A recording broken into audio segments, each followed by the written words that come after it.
मोरे पीछा वाला मंगिया का पेड़ावा लवंगा चुआई आधी रात जी।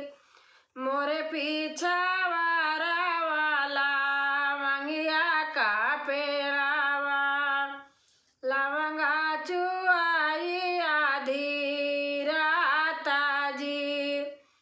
लवंगा कटाई बाबा पलंगा सालावाई रेशम लगावाई डोरा जी।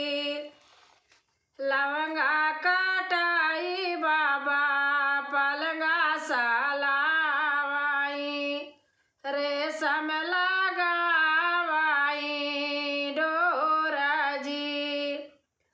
तेहि पलंगे सोवाई दुल्हे कावाने रामा दुल्हन कावाना आला साईं जी।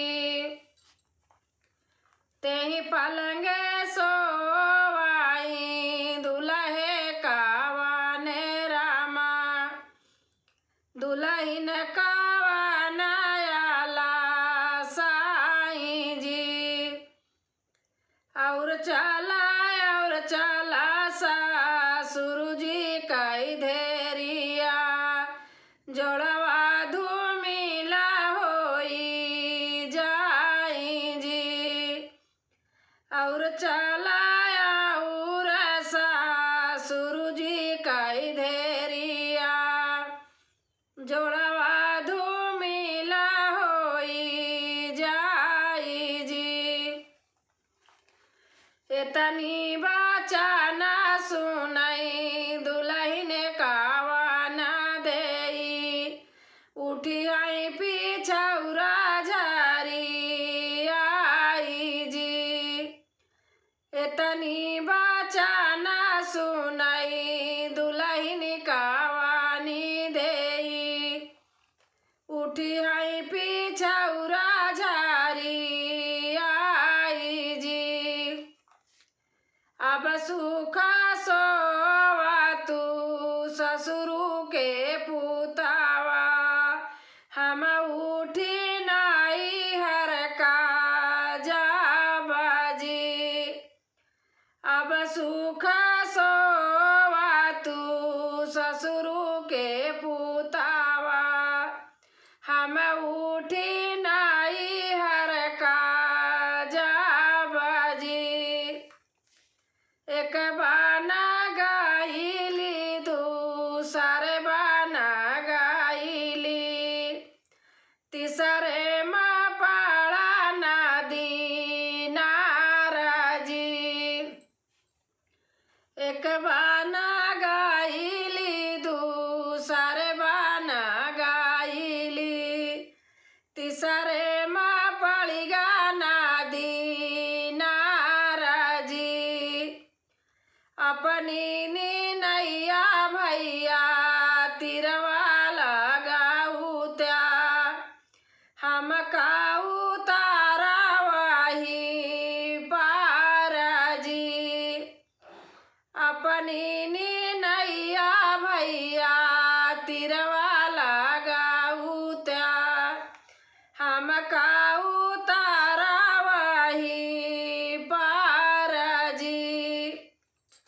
तो काताऊ दे बाई के वटा हाथ का अंगूठिया तोहरे के वाटी निगाले हाराजी। तो काता दे बाई के वटा हाथ का अंगूठिया तोहरे के वाटी निगाले हाराजी। आगिया लगावऊ रानी हाथ का अंगूठिया बजरा पारई गाले हाराजी। आगिया लगावऊ रानी हाथ का अंगूठिया बजरा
नजरा पराई तोहरी बोला जी।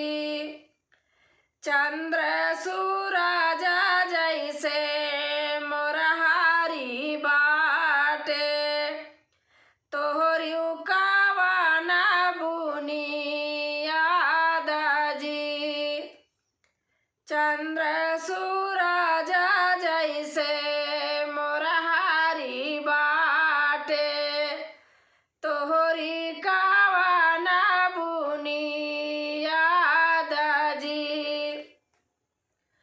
नदिया किनारे कदम का पेड़ावा इछन बिछन ओ कई डारा जी।